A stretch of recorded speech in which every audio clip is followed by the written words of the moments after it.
Então vamos lá, pessoal. Na aula de hoje, né, vamos começar aqui com uma introdução, tá? Alguns escoamentos compressíveis, tá? Um pouquinho aqui de introdução ao problema, falar um pouco da conservação de massa, momentum e energia, né? Como é que a gente vai fazer essa formulação agora, né, dessas equações, comparar ali com as que a gente havia visto anteriormente, né, em outros módulos, que eram as formulações para escoamento incompressível. E por último, vamos falar um pouco aí dos solvers compressíveis existentes no OpenFOAM, né? Quais solvers aí que a gente pode utilizar para resolver os nossos problemas de escoamento compressível, né? Existem alguns solvers aí, uma biblioteca muito boa, já implementada no OpenFOAM. Então vamos lá, vamos começar aqui com a introdução ao problema, né? Como eu já conversei com vocês, esse módulo a gente vai introduzir a física dos escoamentos compressíveis, tá? Então vamos buscar aqui compreender as implicações físicas dessa variação de massa específica, né?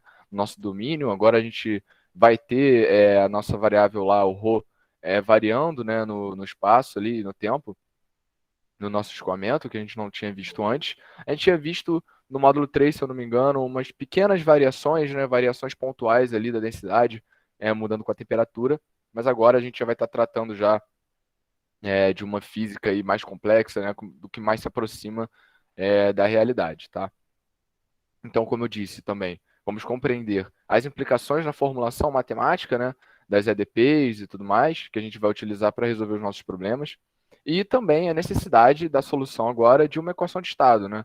Agora a nossa densidade ela vai ser função ali da pressão e da temperatura, então a gente vai precisar de mais uma equaçãozinha ali para poder resolver esse nosso sistema, tá?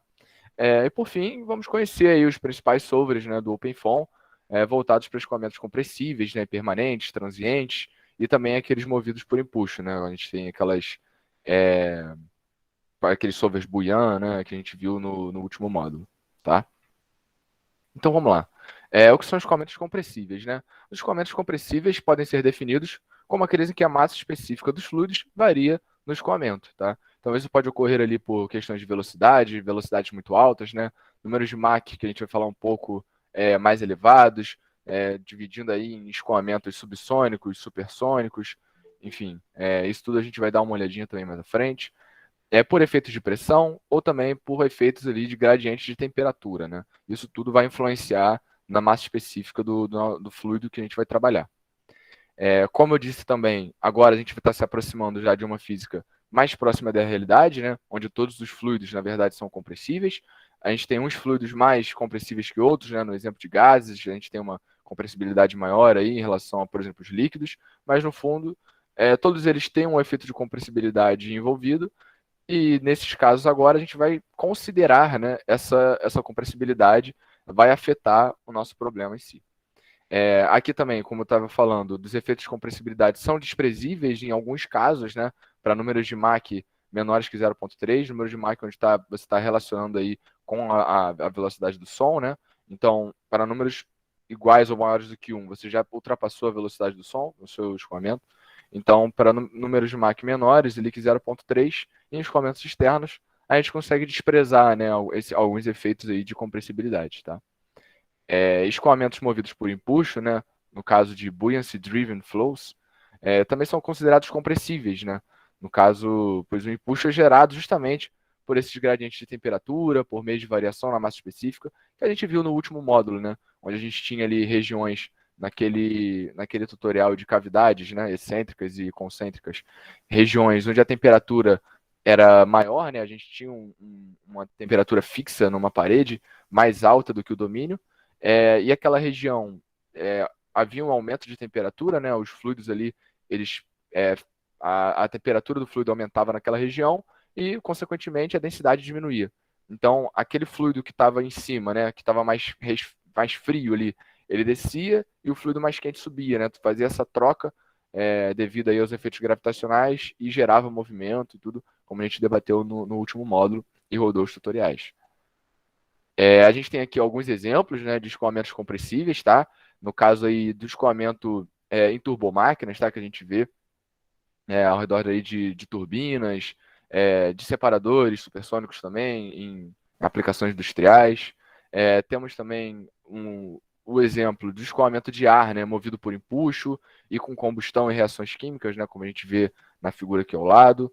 Então, isso tudo são exemplos aí que a gente vê no dia a dia de quem trabalha aí na indústria da aeronáutica também, enfim, ou até mesmo no nosso dia a dia de fazer uma viagem e tudo mais, de avião, a gente consegue observar aí o que acontece, né, como um escoamento compressível, né. Aqui a gente tem uma imagem muito legal, né, de um caça aí, no caso ele está se movimentando aí em uma velocidade aí supersônica, né, ele está quebrando a barreira do som, então justamente nesse momento ele forma aqui como se fosse uma espécie de nuvem, né, que está indicando aqui justamente essa quebra da barreira do som, também tem aquele barulho, né, característico. Esse é um assunto muito interessante, quem quiser se aprofundar mais também, no final da aula a gente pode bater um papo, existem vários vídeos também que vocês podem procurar desse momento aqui, né, de quebra da barreira do som. É um exemplo aí, um dos mais tradicionais, né, de escoamentos compressíveis e escoamentos externos a serem estudados, tá? Então, com isso, a gente já passa, né, já para a conservação da massa, momento e energia, né? Passada aí essa leve introdução do que seria, né, onde a gente encontra escoamentos compressíveis, alguns exemplos. Agora a gente já volta um pouco aqui para a parte da matemática e da física, para a gente avaliar, assim, de uma maneira assim mais introdutória, né, como é que a gente vai representar essa variação da massa específica para o nosso problema, tá bom? Aqui, por conta da variação do ρ, né, da massa específica, essa propriedade não pode mais ser considerada constante, né, nas equações de movimento linear, né, de momento, energia e massa, como a gente já havia discutido, e também agora existe a necessidade da gente introduzir uma equação de estado, né, no nosso sistema, justamente pela massa específica ser agora uma função aí da pressão e da temperatura, né, uma propriedade aí intrínseca, né, como a gente vê lá em termodinâmica, enfim. Como, por exemplo, aqui no caso da equação de estado, que a gente vai ver a lei do gás ideal, né? Falta falar essa parte. Passando um pouco, no caso aqui da conservação da massa, né? Essa formulação que vocês estão vendo aqui em cima é uma formulação integral, tá? Ela pode tanto ser escrita na sua forma integral, como também na sua forma aqui, nessa forma diferencial, né? Que a gente chama. A forma integral, no caso, ela é útil para saber algumas propriedades médias, né, do escoamento, como, por exemplo, a vazão mássica média. Então, a gente consegue escrever aqui à esquerda, a gente tem a variação, no caso, da densidade no tempo, né? Aqui, no caso, da densidade integrada no volume, né? Essa aqui é uma integral tripla, isso aqui. Somando com a integral na superfície também, ou seja, no bordo da nossa superfície, né? No caso, a densidade multiplicando pela velocidade e um produto aqui interno com a normal, né? Na normal que aponta para fora dessa superfície, né? Essa seria a formulação integral. Porém, aplicando aqui o que a gente vê lá nas disciplinas de cálculo e tudo mais, o teorema de Gauss, né? Muito importante aqui para fazer esse tipo de formulação, a gente consegue chegar na formulação diferencial, né, ou local, também de grande interesse quando a gente quer obter propriedades já locais do fluido, né? Então, essa aqui é um formato da equação que a gente está mais acostumado a ver, né? Pelo menos é uma das que mais aparece, né? Aqui o termo transiente da densidade e o nosso termo advectivo, né? Que está ligado aqui ao transporte de matéria, né? Pelo nosso domínio, tá? Aqui embaixo é uma parte muito interessante, como eu estava dizendo para vocês, essa comparação entre a formulação de um escoamento compressível e de um escoamento incompressível, quais são as diferenças, né? Então aqui, né, no balanço de massa, a gente já consegue reparar que a gente tem um terminho a mais aqui, né? No caso, é justamente a variação da densidade no tempo. E aqui também ela está variando no espaço, ela está dentro desse divergente aqui, né? Que vai abrir entre as derivadas aqui na direção de x, de y e de z. Enquanto, quando a gente considera o fluido incompressível, né, a gente está assumindo aí essa hipótese de incompressibilidade, a nossa massa específica ela não vai variar, né, nem no tempo, nem no espaço. Então, no caso aqui, essa derivada no tempo ela vai zerar, e quando a gente tirar essa densidade aqui de dentro desse divergente, porque ele vai ser constante, a gente consegue dividir aqui, né, já que está igualando a zero, e ele vai estar multiplicando esse termo, então ele também vai sumir. E aí a gente vai ficar com aquele balanço de massa que a gente vê nos problemas incompressíveis, né, do divergente da velocidade igual a zero. Tá? Essa aí é a principal diferença entre as duas abordagens. Então a gente consegue ver que o caso incompressível, na verdade, ele é uma particularização, né, do problema compressível, né? O problema compressível ele está abrangindo uma física mais complexa, né? Enquanto o problema incompressível a gente está particularizando, né? A gente está assumindo uma hipótese de que a densidade do nosso fluido ela não está variando, né, ao longo do domínio. Pessoal, se vocês tiverem alguma dúvida, quiserem perguntar alguma coisa, se eu estiver indo muito rápido, vocês podem falar, tá? Podem levantar a mão aí, podem abrir o microfone, sem problemas, beleza? Eu vou seguindo aqui, mas se alguém tiver alguma coisa para falar, pode chamar aí que não tem problema não. Em relação à equação de conservação de momentum, né, ou aquela um sinônimo aqui que a gente chama, né, a conservação da quantidade de movimento linear, né, a segunda lei de Newton para o volume, no caso de controle infinitesimal de fluido, a gente está seguindo a mesma lógica, né? A gente tem aqui uma escrita na abordagem integral, né, onde vem daquela segunda lei de Newton, a gente vê que o somatório das forças é igual a massa vezes a aceleração. Então aqui a gente tem as forças, no caso de corpo, né? Por exemplo, aqui variando aqui a densidade com a gravidade, forças superficiais também, enquanto do lado direito a gente já encontra o nosso termo aqui advectivo e um termo transiente, tá? Mais uma vez aplicando o teorema de Gauss, a gente chega na formulação diferencial, que a gente também está acostumado a ver nos outros módulos aí, quando a gente apresentou essas equações, elas estavam nesse formato. Então a gente tem aqui, no caso, esse termo transiente já da densidade multiplicado pela velocidade, e aqui o termo advectivo, né, com esse produto aqui externo entre duas velocidades. Então, seguindo nessa mesma lógica de comparar uma formulação incompressível com a formulação compressível, né, a nossa formulação compressível, sem nenhuma hipótese simplificadora no quesito ali da massa específica variar no tempo ou não, né, a gente está considerando aqui agora os efeitos compressíveis, né? Então a gente tem esse termo transiente, a gente tem a densidade, mais uma vez, dentro desse termo divergente, né? Ela está aparecendo aqui no nosso equacionamento. Enquanto na formulação incompressível, a gente vai tirar esse carinha aqui de dentro do termo transiente, né? Ele vai ficar só multiplicando a variação da velocidade no tempo.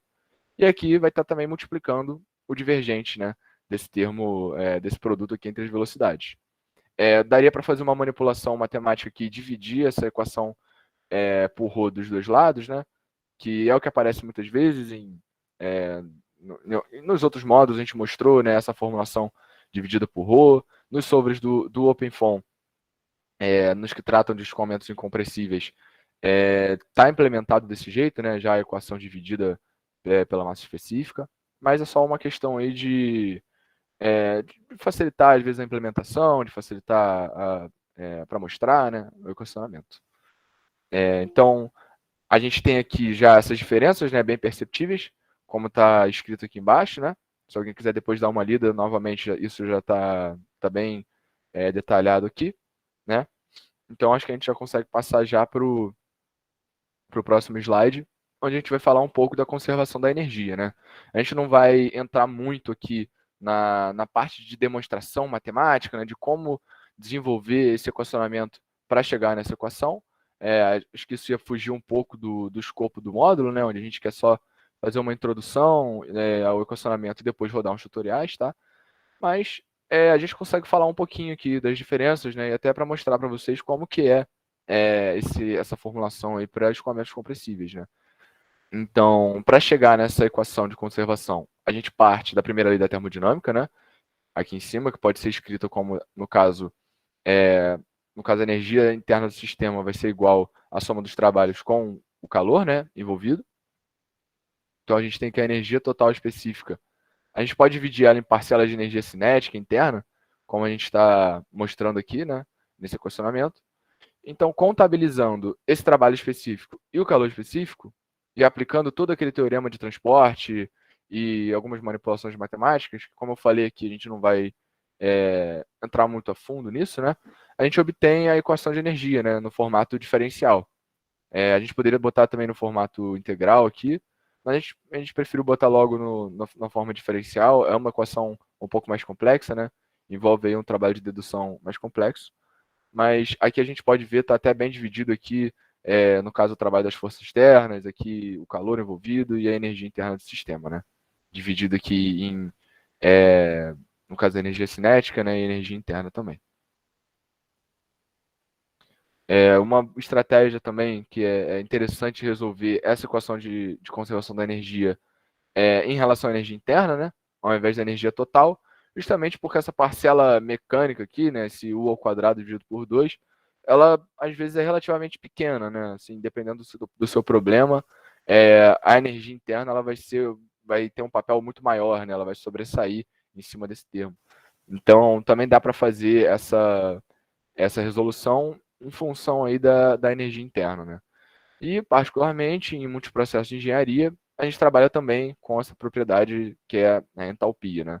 Muito importante também no quesito aqui de análise térmica, né, e de conservação de energia. Então, a gente tem uma forma mais enxuta aqui da equação, com esse produto interno duplo aqui, entre esse tensor, né, e com o gradiente da velocidade, enfim. São formas mais complexas. Existem diversas formas, né, alternativas de você representar essa equação da energia. Acho que quem tiver curiosidade, quiser dar uma olhada melhor também, quais são as implicações envolvidas, é muito interessante, né, ter esse tipo de estudo. Mas acho que com isso, pelo menos aqui, nesse módulo, nesse curso, vocês não vão se preocupar muito com isso. Isso aqui é mais para dar uma introdução e a gente falar um pouquinho das equações. Dessa forma, né, a gente tem aqui já o nosso sistema já praticamente pronto, né, com a conservação da massa, a conservação de movimento linear, e também a nossa terceira equação aqui, a de conservação de energia, né? Porém, se a gente der uma olhadinha aqui, né, for um pouco atento, a gente tem 4 incógnitas, né? Sendo elas a energia, né, a massa específica, que agora ela é uma incógnita do nosso problema, né? Ela está variando aí no tempo, no espaço. Temos a velocidade e a pressão. Porém, nós temos só 3 equações, né? Então a gente tem 4 incógnitas e 3 equações. A gente não consegue resolver esse problema ainda. A gente precisa adicionar mais uma equação para fechar o nosso sistema, né? Com 4 incógnitas e 4 equações. É aí que entra a nossa equação de estado, né? Que no caso vai relacionar a massa específica com a pressão e a temperatura, né? No caso da lei de gases ideais, a gente vai ter o ρ igual a P sobre RT, né? Então é uma equação que a gente vê aí proveniente da termodinâmica, né? E a gente vai utilizar essa equação nos nossos tutoriais, enfim, onde a única hipótese vai ser que a gente está tratando de um gás ideal. Porém, tem um tutorial que a gente vai considerar como gás real, né? Existem diversas equações de estado que a gente pode utilizar, diversas implementadas no OpenFOAM, né? Aquela de Peng-Robinson, enfim, essas na consideração de gás ideal, né? Equações mais complexas. Então a gente pode fazer essa comparação, né? Rodar um caso, considerando gás ideal e considerando um gás real e ver as diferenças, né? Então isso já é uma coisa bem interessante que a gente pode fazer. Tranquilo, pessoal? Acho que isso é mais uma introdução. Se alguém tiver alguma dúvida, pode perguntar. Se quiser também, a gente pode bater um papo no final da aula, né? A gente sempre separa aquele tempinho lá para bater um papo. Então, se alguém tiver com alguma dúvida, quiser falar no chat, quiser abrir o microfone. Eu não sei se eu vou ouvir o barulho do chat, tá? Às vezes não faz barulho aqui, e aí eu não sei se vocês mandaram pergunta ou não. Então aí vou pedir de repente para o Jair, se ele estiver atento aí, puder me dar esse toque, que aí eu paro e a gente conversa. Beleza? Então vamos continuando enquanto isso, né? Agora falando um pouco sobre os solvers, né? Compressíveis existentes no OpenFOAM. A gente possui aqui a gente dividiu em alguns grupos, né? Entre solvers estacionários e solvers transientes. Alguns deles vocês já vão conhecer, como o exemplo do Boolean Simple Foam, que a gente usou no último módulo, né? Que no caso é para a solução de escoamentos movidos por convecção natural, em regime permanente, né? Baseado aqui no algoritmo Simple. Temos esse aqui que eu acho que a gente não viu, o Rho Simple Foam, que já é para solução de escoamentos compressíveis de modo geral, né? Sem ser somente com aquela hipótese da densidade variar só no termo gravitacional ali, né? O Rho Simple Foam ele já tem toda a formulação que a gente viu agora para escoamentos compressíveis. Também em regime permanente. É só a gente ver aqui, para quem ficar na dúvida, sempre que tiver o Simple, ele está utilizando o algoritmo Simple, que intrinsecamente é para regime permanente, né? Então a gente já sabe que Rho Simple Foam é um solver, no caso, para regime permanente, né? Enquanto aqui na família de solvers transientes, eu vou pular aqui, ó, o Rho Pimple Phone, né? Ele aparece novamente, mas agora aqui utilizando o algoritmo Pimple, né? Que é uma junção aí do algoritmo piso, né? Transiente já, com o algoritmo Simple, que a gente vai ver no próximo slide o que isso significa. Também temos o Boolean Pimple Phone, né? Já é uma derivação aqui do Boolean Simple Phone. É a mesma coisa, escoamentos movidos por convecção natural, porém agora em regime permanente. Desculpa, regime transiente, né? Permanente é o Boolean Simple Phone. Aqui é uma leve, no caso, demonstração das etapas, né? Que está envolvido ali com o algoritmo Simple, tá? Mas agora, umas etapas a mais ali para poder resolver o acoplamento pressão-velocidade e massa específica, né? Então a gente tem, primeiramente, uma etapa de predição, né? No caso do Momentum Predictor, tá? Que ele vai resolver ali a equação de conservação da quantidade de movimento, tá? Com uma pressão, no caso, são já conhecidos da iteração anterior, que seria o nosso chute inicial, né? O nosso campo inicial ali. Com isso, ele vai resolver depois a equação da energia e fazer aquele passo lá do Simple de calcular uma nova pressão, né? Baseado nesse campo de velocidade. No caso, ele vai estar aí fazendo uma correção da pressão. Um campo aí já mais bem resolvido, né? Resolvendo aquela equação da pressão que a gente já viu lá no módulo 1, no caso de acoplamento pressão-velocidade, né? Aquela equaçãozinha lá. Quem quiser depois revisitar o módulo, olhar de novo a apresentação, acho que é interessante fazer.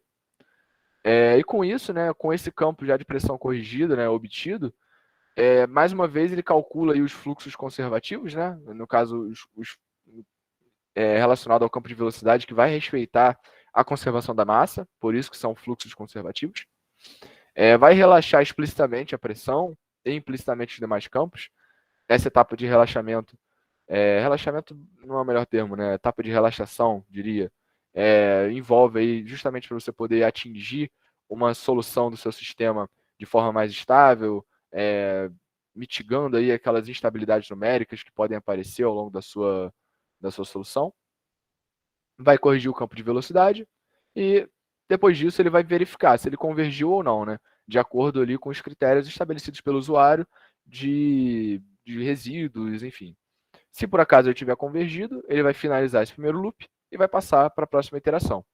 Se não tiver convergido, ele volta para aquele primeiro passo e faz tudo de novo até conseguir a convergência, né? O algoritmo Pimple, ele é parecido, tá? Ele envolve, na verdade, como eu disse, ele vai estar juntando aí o algoritmo piso, que é para regime transiente, né? E o algoritmo simple, que a gente já viu, para regime permanente. E o que ele vai fazer é um loop dentro de um loop, né? Cada loop macro vai ser uma iteração, né, do algoritmo, onde ele vai querer resolver esse campo, os campos de pressão, de velocidade. Porém, dentro desse loop, ele vai estar resolvendo ali, como vocês podem ver aqui, né, a gente tem um loop macro, só que aqui dentro a gente vai ter um outro, né? Um outro loop, no caso, onde ele vai estar resolvendo a equação da pressão, corrigindo os fluxos e atualizando os campos de velocidade, né? Para essa pressão, dentro de uma iteração. Então ele vai ver se ele vai atingir o critério, no caso, agora, de que eles chamam inner loop, né? No caso, é um loop interno, tá? Se ele tiver atingido, ele vai partir para outra etapa de convergência, que já é do loop maior. E se ele não tiver convergido, ele volta para o início e refaz esse processo. E a mesma coisa aqui para o loop interno. Isso possibilita o uso de passos de tempo maiores, né, sem perder a sua estabilidade da solução, porque no caso de um algoritmo piso, a gente fica um pouco travado ali ao número de Courant máximo ali igual a 1, né? Então a gente pode não conseguir obter passos de tempo na nossa simulação muito altos, eles podem ficar ali em ordens muito baixas, né? Porém, com essa estratégia Pimple, devido a ter esses loops internos, a gente consegue aumentar esse passo de tempo, consegue às vezes aumentar o número de Courant, então a gente consegue acelerar a nossa simulação transiente sem abrir mão, no caso, da fidelidade numérica e da estabilidade também da solução. Então é um algoritmo muito robusto que, quando muito bem aproveitado, né, traz soluções muito boas dos problemas transientes.